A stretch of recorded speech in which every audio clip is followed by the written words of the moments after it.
understanding ICT in education, policy and its classroom practice.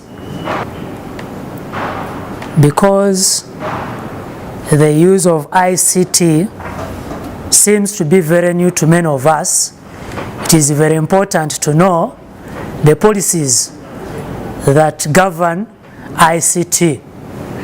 Because we have to share the knowledge we have, then that means that we also need to know the policies before we are arrested for doing something which is not acceptable. Majority of us, we have at least smartphones, and that you have realized how people share messages. For example, on the WhatsApp, on the Facebook, most of these people are unaware of the policies.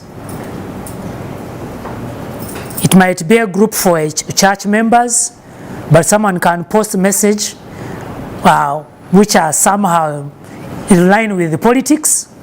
You belong to DP, someone brings message concerning NRM, so you end up getting confused, and in the end misunderstandings can break out. So whenever we are using the same resource, many of us, that means that we need to have rules governing us. If you're in your home and you're alone, you might not need rules. When you marry, you have to introduce rules to follow. We are not catered for.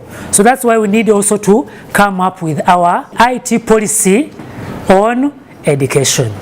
And each and every teacher training institution is requested to formulate an ICT policy. We are trying to see how best can we use ICT in assessing our learners. So we look at the following learning assessment techniques, and the level Bloom's taxonomy of cognitive domain of objectives. So learning assessment techniques: virtual labs, computer simulation models, case studies, multiple choice questions. So the level: analysis, synthesis and evaluation. Some of you have games on your phones. Maybe it is a game of football. You identify that this is Arsenal, the other one is Man U. So as you are trying to dodge and score, what you are doing is what we refer to as simulation. The same process that you'll go through when you are learning to drive.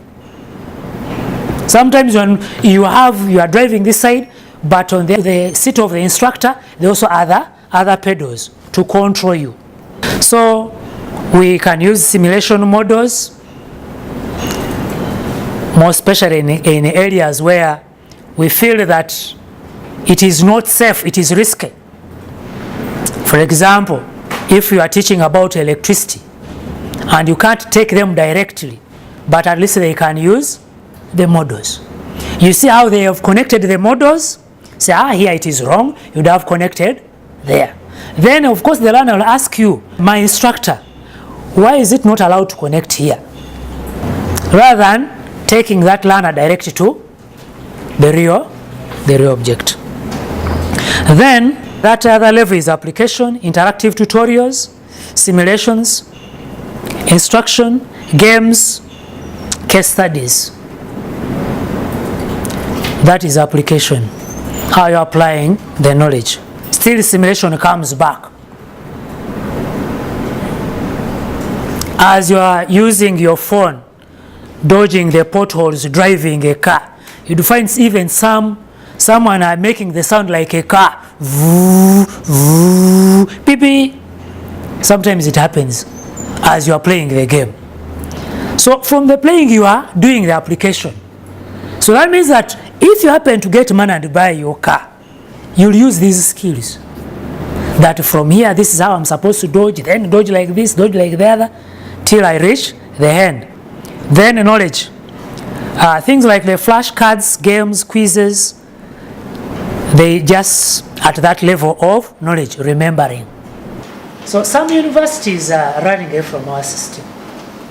For example, if you have any friend who enrolled for a course in the Open University of Dar es Salaam, Tanzania. So the system they're using is the process model. They teach you the process. Then it is you to think of. For example, they will give you a curriculum for Uganda, curriculum for Tanzania, curriculum for Kenya. And you analyze the three curriculums. After analyzing the three curriculums, you look at the common elements in those curriculums, the differences, and advise what should be the most appropriate curriculum for East African countries. That is application. Rather than putting someone on pressure.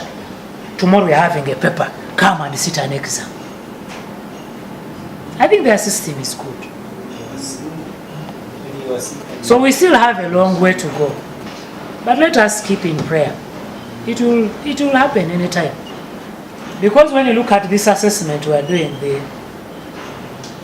the objective assessment, when you are assessing, you assess by basing on what all they have covered. But sometimes these learners are outspotted. Why don't you set an exam and you ask on each and every topic? How do you see? And someone will set an exam, 5 numbers, you attempt 4 numbers. So that is being very unfair, but at least I appreciate that at least at this proportion here, you try to engage more in the practicals. Rather than as if they do the display, that is good. Let them display what they have. But some students hire machineries to do for them work. Unless you monitor the process. Otherwise, they go out there to maybe to a carpenter, bring the finished good.